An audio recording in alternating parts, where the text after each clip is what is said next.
이 시간 눈을 감고 말씀의 은혜를 기다리십시다. 나의 삶이 예배가 되어지기를 원합니다. 그 마음으로 예배합니다. 그 마음으로 말씀을 기다립니다. 주의 영의 역사가 아니면은 하나님 말씀 깨달을 수가 없겠사오니 성령이여 임재하시고 감화 감동 역사하시고 조명하시며 우리의 영혼을 붙잡아 주옵소서. 너무나도 부족한 종입니다. 이 시간도 하나님의 영이 인도하시고 주님 홀로 영광 받아 주시옵소서. 예수님의 이름으로 기도드립니다. 아멘. 영국의 작가였던 레이디 도로티 네빌이라고 하는 분이 계신데 이분이 쓴 Under Five Reigns라고 하는 회고록이 있습니다. 이 책에는 19세기 영국 상류층 문화와 사회의 변화에 관한 역사적 자료들이 담겨 있다고 합니다. 저자는 이 책 가운데 말에 관한 다음과 같은 유명한 글을 남겼습니다. 대화의 진정한 기술은 적절한 때에 적절한 말을 하는 것뿐만 아니라 말하고 싶은 유혹이 드는 순간에 하지 말아야 할 말을 하지 않는 것이다. 손씨라는 필명을 가진 분이 쓴 그때 하지 않아서 다행이었던 말이라는 수필집이 있어요. 이 책에도 레이디 도로티 네빌의 것과 비슷한 내용의 글이 있었습니다. 저자는 나이가 들고 회사에서 연차가 쌓일수록 순간의 감정에 앞서 하려고 했던 말을 꾹 참고 돌아오는 길에 그래, 그 말은 하지 않길 잘했다 라고 생각했던 그런 일들이 점점 늘어간다라고 고백했습니다. 그렇습니다. 성숙한 언어 생활은 해야 할 말을 잘 하는 것이면서 동시에 하지 않아야 하는 말은 하지 않는 것입니다. 우리는 내 머릿속에 떠오르는 생각들, 마음속에서 올라오는 모든 것들을 굳이 다 말할 필요 없습니다. 말해서는 안 되는 것들도 있습니다. 그리고 사실 그 모든 것을 다 말하고 살 수도 없습니다. 그럼에도 불구하고 우리가 꼭 해야 하는 말은 해야 하겠지요. 그래서 우리에게 필요한 것이 바로 선택과 분별과 선택이라고 하는 것입니다. 우리는 무슨 말을 해야 할까요? 우리는 하나님의 말씀을 말해야 합니다. 성도는 입술로 복음을 전하는 사람으로 부름을 받았습니다. 시편 71편 15절 내가 측량할 수 없는 주의 공의와 구원을 내 입으로 종일 전하리이다. 사도행전 1장 8절 말씀 오직 성령이 너희에게 마시면 너희가 권능을 받고 예루살렘과 온 유대와 사마리아와 땅끝까지 이르러 내 증인이 되리라 하시니라. 어떻게 증인이 될까요? 내 입술로 복음을 전할 때 증인이 되는 것이고 나의 삶으로 주님을 증거할 때 증인이 되는 것입니다. 우리는 하나님을 찬양하는 말을 해야 합니다. 성경은 우리에게 하나님을 찬양하는 말을 하라고 가르칩니다. 시편 150편 6절 말씀 호흡 있는 자마다 여호와를 찬양할지어다. 할렐루야. 생명을 가지고 말로 노래로 행위로 표현할 수 있는 우리, 호흡 있는 자는 생명이 있는 것. 생명 있는 우리는 말을 할 수 있고 노래할 수 있고 행동할 수 있고 이 모든 것으로 우리 자신을 나타낼 수 있는 우리는 가장 우선적으로 하나님을 찬양해야 한다는 것입니다. 우리 입술로 드러내는 그 찬양, 우리 입술로 하나님께 올려드리는 그 찬양은 하나님께 우리가 드릴 수 있는 최고의 선물이며 예배가 되는 것입니다.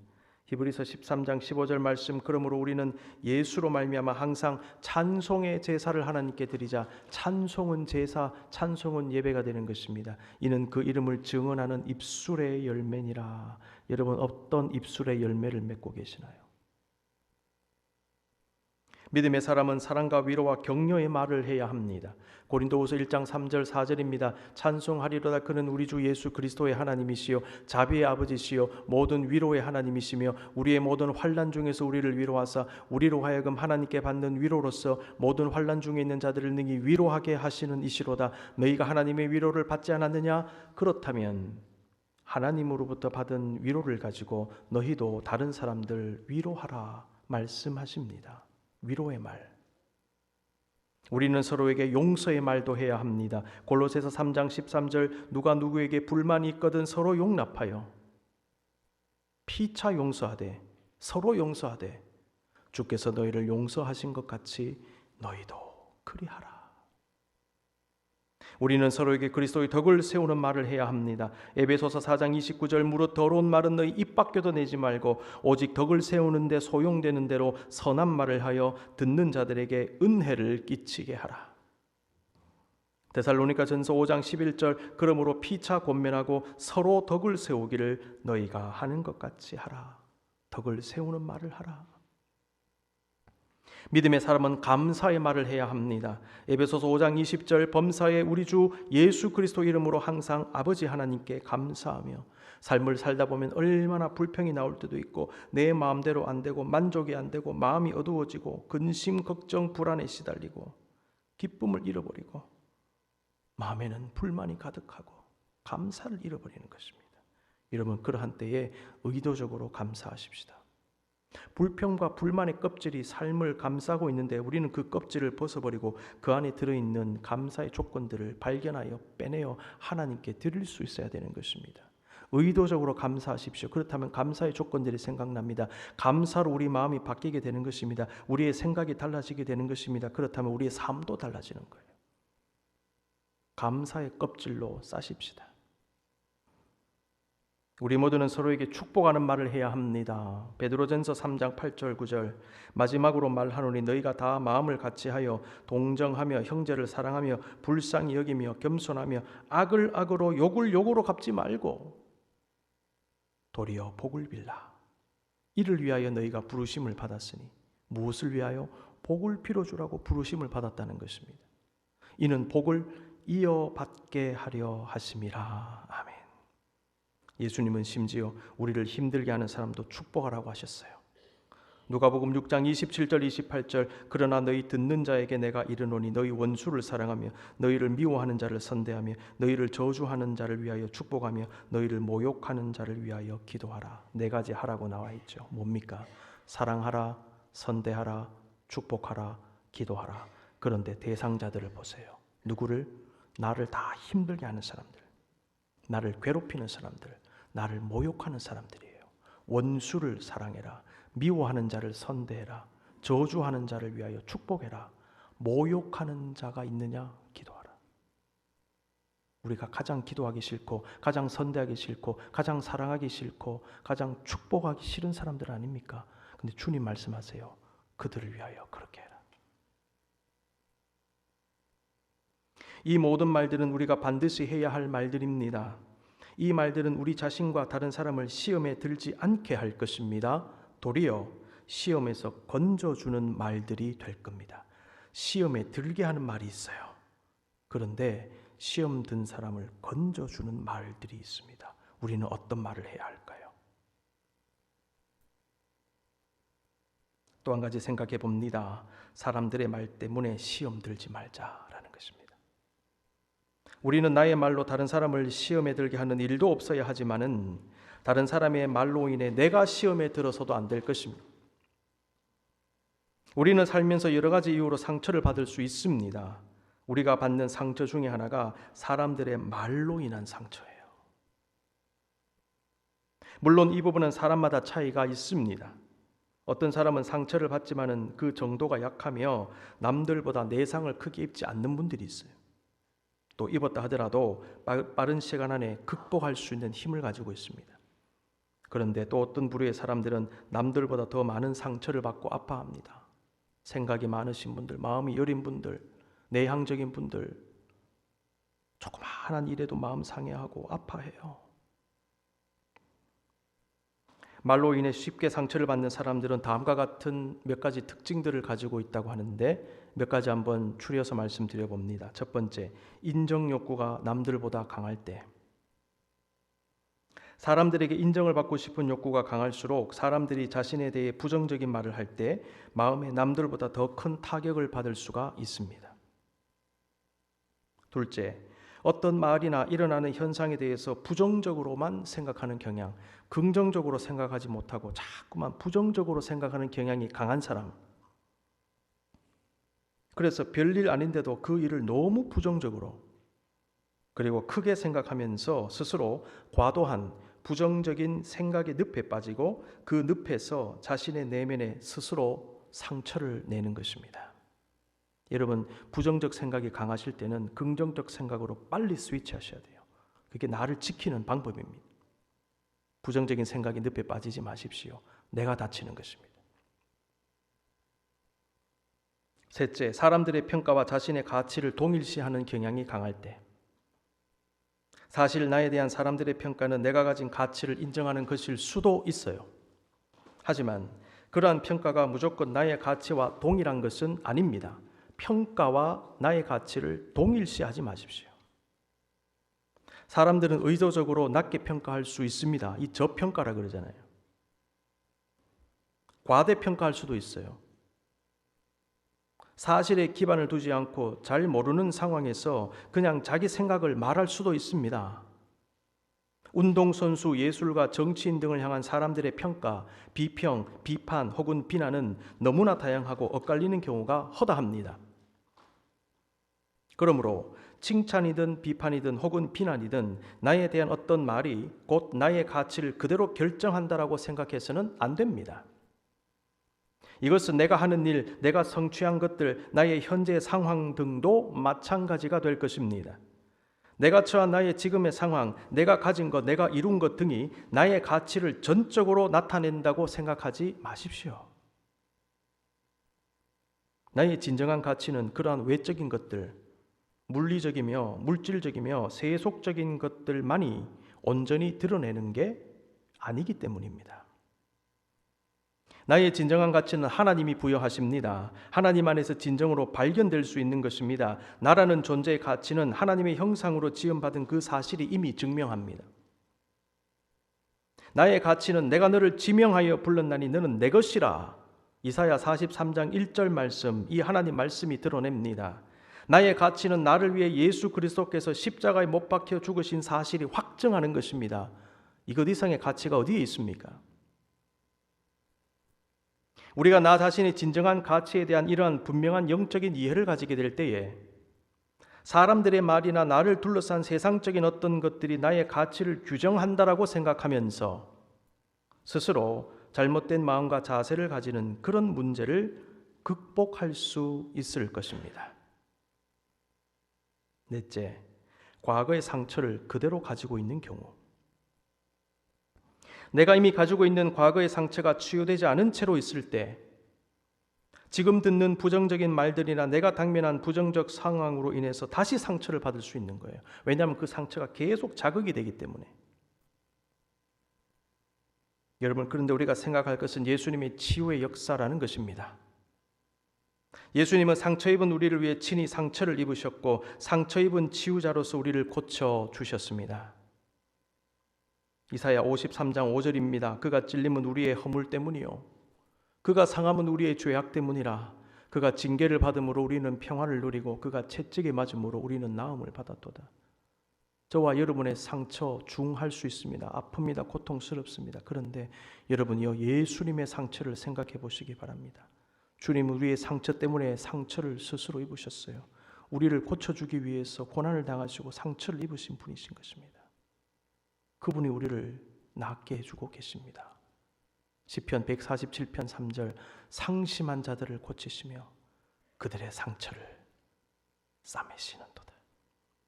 하나님의 만져주심을 기억하고 치유받으면서 여러분의 상처를 극복하실 수 있기를 바랍니다. 다시는 그와 같은 상처 입지 마시기 바랍니다.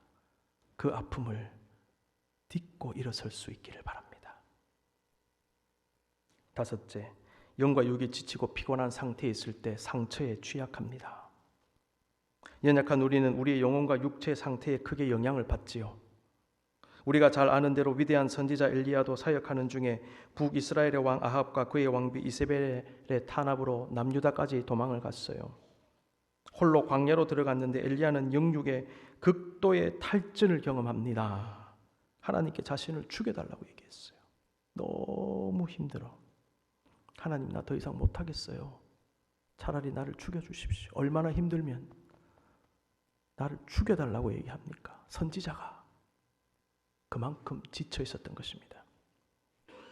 엘리야는 탈진뿐만 아니라 하나님 섬기는 자는 자기밖에 남지 않았다는 생각에서 나오는 엄청난 내적인 상처, 상실감, 배신감, 절망감, 무기력 등을 동시에 경험했던 것으로 보여집니다. 엘리야는 영혼과 육체가 정상적인 상태가 아니었던 것입니다.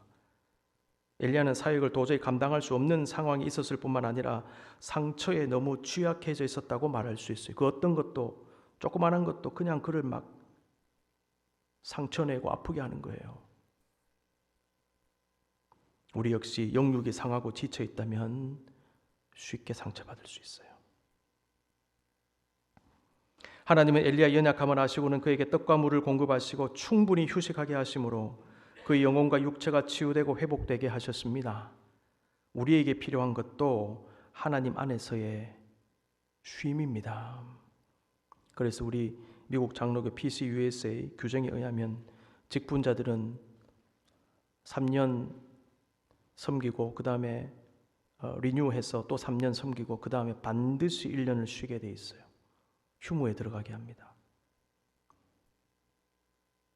충분히 쉬면서 자기를 돌아보고 재충전하여 그 다음에 하나님 사역을 또 감당하게 하는 것이죠. 목사들도 마찬가지고요. 이게 성경적인 것이죠. 영과 육이 피곤하고 취약했을 때는 굉장히 위험할 수 있는 상태다라는 것입니다. 하나님 이것을 아시고 엘리야를 만져주신 것입니다.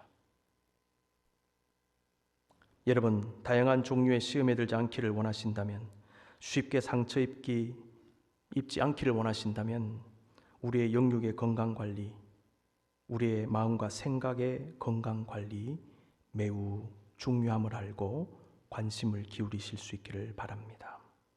우리는 어떻게 하면 나에게 들리는 말로 인해 시험에 들지 않도록 나를 지킬 수 있을까요? 우리는 어떻게 하면 말로 인한 유혹과 미혹에 빠지지 않으며 나의 내면에 요동하지 않고 상처받는 것을 최소화할 수 있겠습니까? 오늘 몇 가지만 소개합니다. 첫 번째, 사람의 말보다 하나님 말씀에 관심을 가지고 주목하십시다. 전도서 7장 21절 같이 읽습니다. 시작. 무릇 내 마음에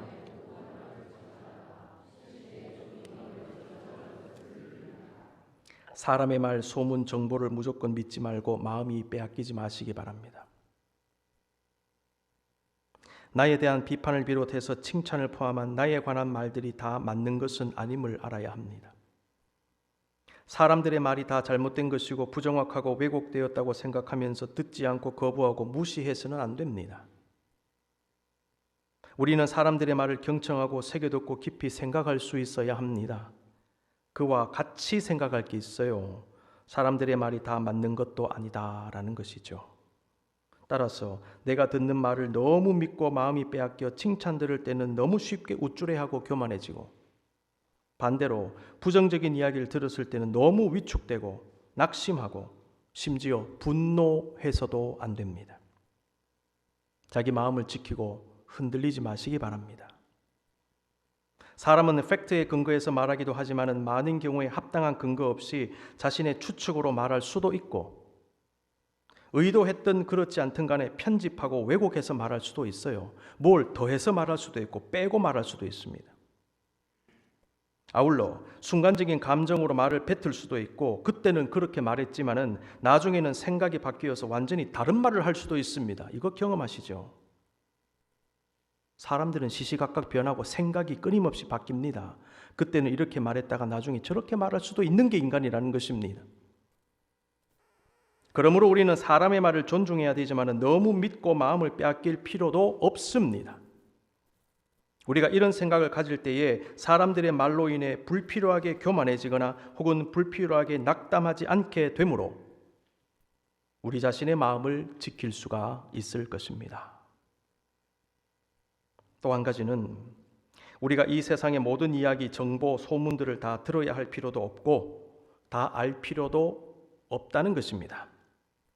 사람들의 이야기, 세상의 각종 소리들, 심지어 나에 대해 남이 무엇이라고 말하는지, 남의 평가 등에도 너무 민감할 필요 없습니다.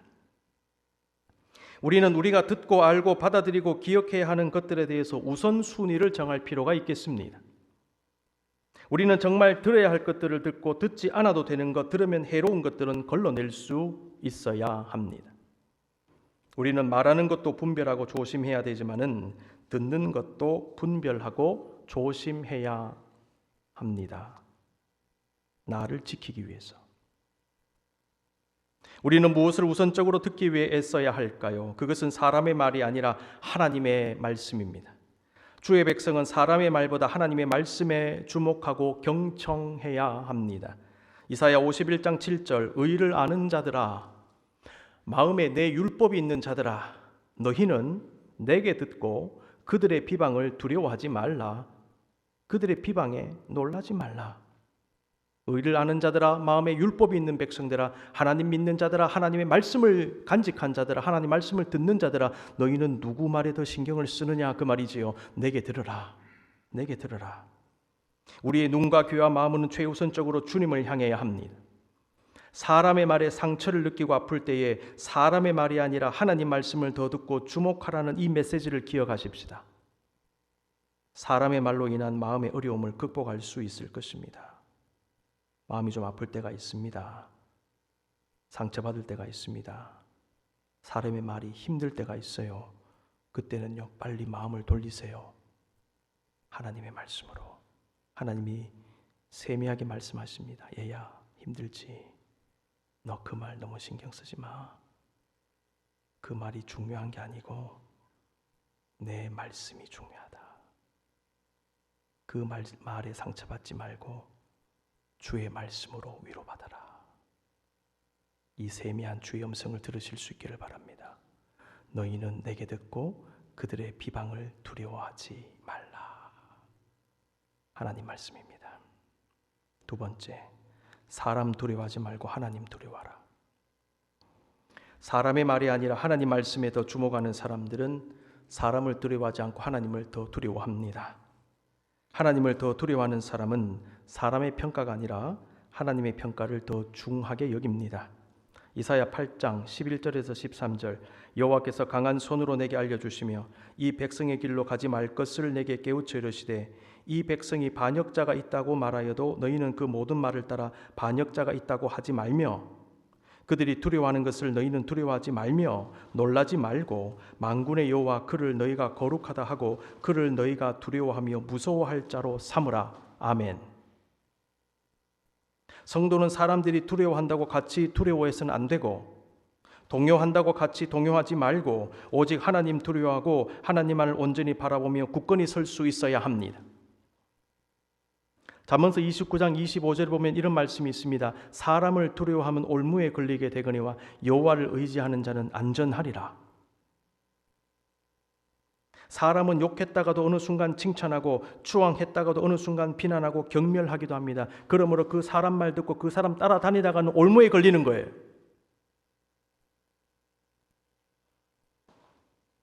우리는 사람의 평가보다는 하나님의 거룩한 평가를 늘 의식해야 합니다.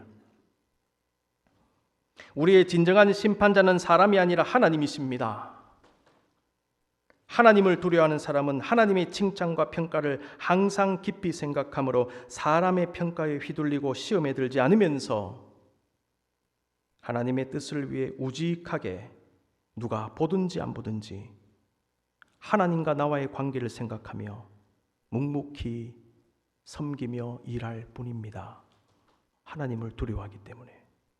이런 분들은 사람이 있건 없건 간에 어떤 상황에서도 크든 작든 간에 최선을 다하여 일합니다. 누구 생각하면서? 하나님 생각하면서. 여러분, 이게 진짜 신앙이래요. 비가 와도 눈이 와도 어떤 풍파가 와도 기쁜 일이 있어도 즐거운 일이 있어도 중심을 지키고 변함이 없습니다. 누구를 생각하기에? 하나님 생각하기에.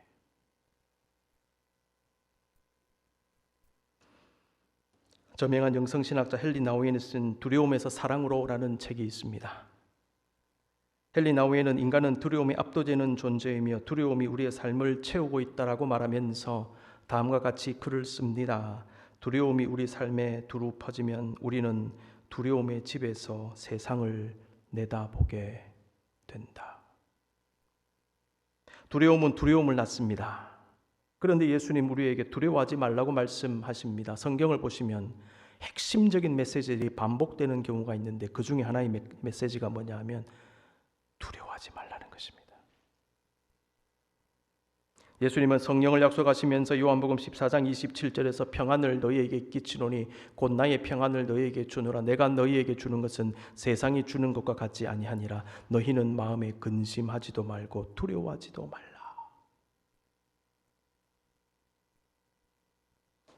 제가 임종을 앞둔 성도님들 찾아뵈면서 선포하는 말씀 가운데 한 말씀이 요한복음 14장 27절이에요. 얼마나 두렵겠습니까? 사람이 죽음의 공포가 임하면 극도로 두려워합니다. 그때 이 말씀을 선포합니다. 평안을 너희에게 끼치노니 두려워하지 마라. 근심하지 마라. 내가 너와 함께한다. 두려워하지 말라고 하시는 주님은 우리가 무엇을 통해 두려움을 극복하기를 원하실까요? 우리가 두려움을 이길 수 있는 이유는 주님의 임재 때문입니다. 주의 임재가 있는 곳에 평안이 있고 자유함이 있어요. 아울러 우리가 두려움을 이길 수 있는 이유는 주님의 사랑 때문입니다. 사랑은 두려움을 몰아냅니다. 헨리 나우이는 사랑으로 두려움을 극복할 수 있음을 말하면서 사도 요한이 기록했던 또 하나의 서신서인 요한일서 4장 18절을 인용했습니다. 사랑 안에 두려움이 없고 온전한 사랑이 두려움을 내쫓나니. 두려움에는 형벌이 있음이라. 두려워하는 자는 사랑 안에서 온전히 이루지 못하였느니라. 아멘. 우리가 하나님의 사랑 안에 거한다면 두려움을 극복하게 되는 것입니다. 하나님의 사랑 안에 거하는 자는 하나님을 믿고 사랑하는 사람이며 동시에 하나님을 이 세상의 그 어떤 것보다도 두려워하는 사람입니다.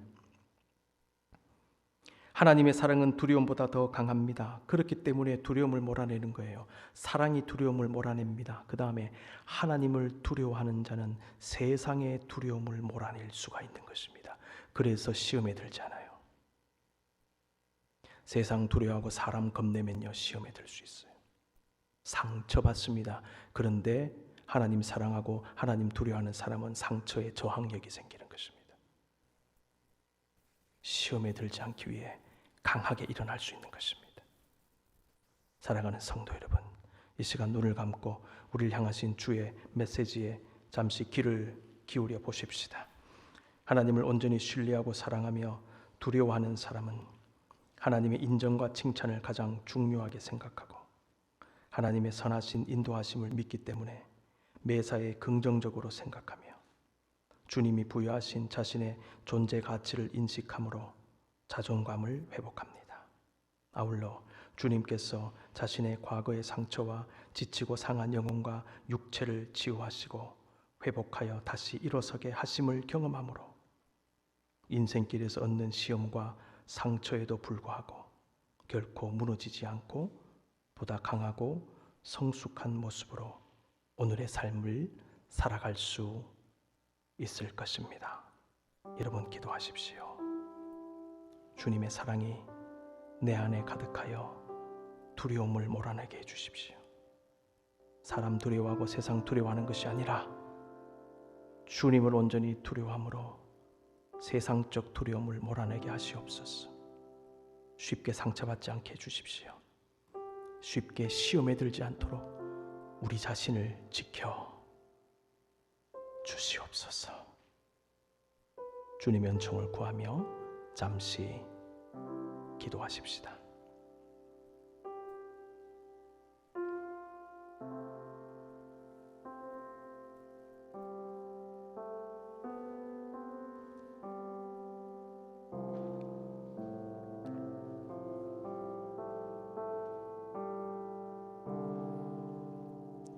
사랑하는 여러분, 주님은 우리가 연약함으로 말미암아 시험에 들 수 있음을 잘 알고 계십니다. 주님은 그러한 우리의 손을 잡아 일으켜 세워주십니다. 주님은 쓰러진 나를 일으켜 산 위에 세워주시고 거친 바다 위를 걷게 하십니다. 우리가 주님을 의지할 때 강하게 하시고 크신 능력을 부어 주십니다. 이 믿음을 가지고 마지막 찬양 하나님께 드립니다.